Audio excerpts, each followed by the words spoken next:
Hello and welcome to Arriva London. I hope this is the start of a long and prosperous career for you. It certainly can be. Just look after your license and don't do anything stupid. This short presentation will not take up too much of your time, so bear with me a while.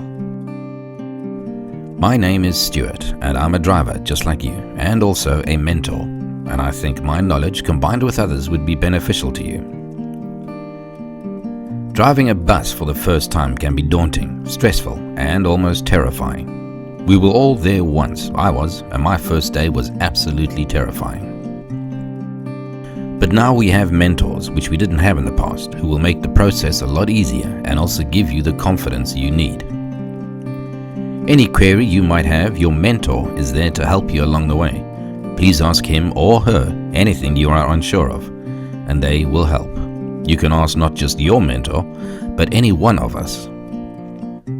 As you are new, give yourself more time to get your things together and to get yourself ready.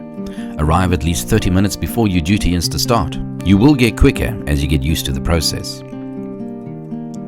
We are in the service industry. Give a good service or the best you can. You may not be acknowledged by most of your passengers getting on your bus, but be ready for that one that does, and that is the one that counts.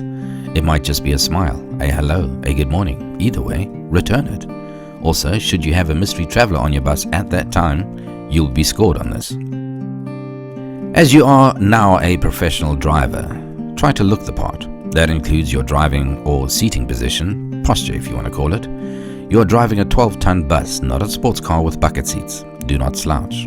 It doesn't look very professional at all, and it also gives the impression you don't really care. And don't wear a hoodie. It is apparently illegal to wear one when driving a passenger-carrying vehicle, as it does obstruct your vision. As I mentioned earlier, driving a bus can be stressful, but only if you let it. It's as stressful as you make it.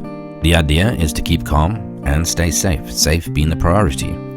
It's not how fast you can get from one end of the route to the other. It's how smooth, how comfortable, and how safely. Never rush and try to make up time lost. It's not worth the risk. Yes, there are some areas on some routes where you will be able to make up a little time, but that's without even trying. Live changeovers at a bus stop should be like a pit stop during the Grand Prix, as quick as possible. Get your seat ready, sign into the ETM, check your mirrors are correct, fill in your departure time and go. That's it. Nothing else you have to do at that point. Check your VCR when you get to the stand. Also, never arrive in your bus early for a changeover. Your relief driver won't be there.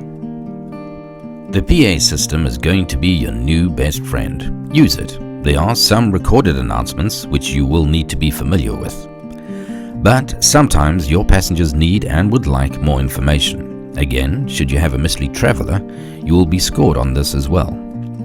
To make the announcement as clear as possible, you will need to be about 5 centimeters away from the mic, so you will have to raise yourself out of your seat to do so, and therefore you'd also have to be stationary, obviously, with the handbrake on. To give you an example, after you have pressed the pre-recorded "This bus is on diversion, please listen out for further announcements." In a polite and helpful manner, you then make an announcement. For instance, "Good afternoon, ladies and gentlemen, this is your driver speaking. Due to a road collision up ahead, we have had to divert from this stop and we will be back on line of route at Balham Station. So everything between here and Balham Station we will be missing out on. I do apologize for the inconvenience." After that, you may get passengers asking you some questions. Answer them as accurately as possible. If you don't know the answer, tell them you don't know. While you're with your mentor, may I suggest that you practice using the PA system while on the stand. Get used to using it. It'll make your job a lot easier in the future. Always be aware of how much space you have. Remember, you are driving a very large vehicle. If at any time you doubt whether you can fit through a gap or space, the chances are you probably can't. Just wait there until either someone lets you through or there is enough space. Again, keep calm and stay safe. Don't take the risk. In a few short weeks, you will know exactly where you can and cannot fit your bus. Sadly, there are some things that are likely to happen that will certainly test your character. You will probably be sworn at, called various human body parts, spat at, and even called a racist. That normally will happen with a person who doesn't want to pay their fare. Other road users will also have a go at you. Your mentor will guide you in the best way how to handle these situations. Every one of us will handle each situation differently, but keep calm and stay safe.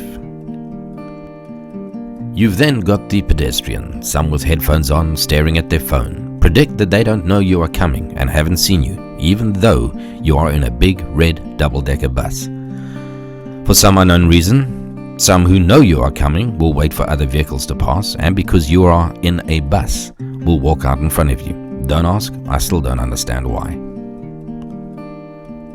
The cyclist. The rules of the road don't seem to apply to a lot of them. Not all, but a lot. Predict that you will have at least one running a red light every time. They will come at you from behind, your left, your right, be in front of you, be behind you, and if it were possible, they'd come from underneath as well as above. Always be aware, especially during rush hours of cyclists. Give them the space that they need, even though they will not do the same for you.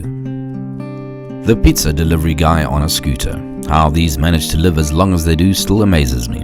Extremely unpredictable and dangerous. They will come out of nowhere at high speed.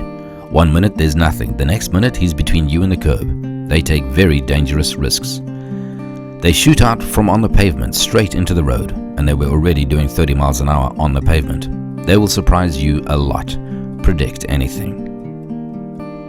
The Uber driver or minicab driver, normally in a Toyota Prius, white with a license disc in the front windscreen and rear window, but recently come in all shapes and sizes. Very unpredictable. They will suddenly stop, turn left, turn right, make a U-turn, pull out in front of you, all without much notice. They will also wait for passengers in the most awkward of places. Very frustrating. Friday and Saturday nights seem to be the worst. Predict the unpredictable and keep calm. Then we have young adults driving a BMW, an Audi, or a Mercedes. In some cases, it's simply dangerous driving. They seem to take more risks than anyone else. Be aware of these. Over time, you will notice this yourself. Prediction is the key here. If you have one of these overtake you in anger, drop back a little. They are known to suddenly brake once past you, and it gives you great satisfaction when the space is sufficient for you to brake smoothly. However, if you drive one of these vehicles, no offense. The route controllers. Sometimes you will not necessarily agree with their instruction, but it is for a reason. Follow the instructions as best you can. Sometimes you will not know their reason for a certain instruction. We are all working as a team. Buses need to be a certain distance, or time rather, apart. We get measured on performance by that. That's not that easy to do. Headway. Follow it as best you can. If you keep catching up to the bus in front of you, even though you have held back, call the controller and ask for further instructions. He might ask you to overtake, for example. And here's another classic example. You are coming off for your break and you're already running 10 minutes late, and you are asked to hold back for a further 5 minutes, making you then 15 minutes late. Your break is 65 minutes. You are legally entitled to a minimum of a 40-minute break. The rest you are already paid for. That gives the controller some leeway. So you come off 15 minutes late. You then have 50 left for your break, 10 minutes more than the minimum requirement. You then also put in an overtime docket for those 15 minutes late, which in theory means you are getting paid twice for those same 15 minutes. Diversions, a bus driver's worst nightmare. Planned diversions are signposted, so those are not as stressful. It's the unplanned, unexpected diversions that'll keep you on your toes. And if any time you're not sure where to go, stop. Call your route controller. They have a map on a monitor, and by using your bonnet number can see exactly where you are and which direction you are facing. They can guide you through the diversion. Sometimes you'll be advised to wait for another bus, who hopefully knows where they are going, for you to follow. Don't ask your passengers. They will likely take you down a non-bus route, making it harder to get out. The passengers might get frustrated when you are waiting for instructions, but be firm and polite, saying you are waiting for official instructions where to go. On that note, I'd like you to enjoy your time here. Remember, ask any mentor anything you're unsure of. We are here to help. Another point to think about on the lighter side, you basically work alone, have a corner office with a view, and get paid to drive around in a £200,000 vehicle. Now that's not bad at all.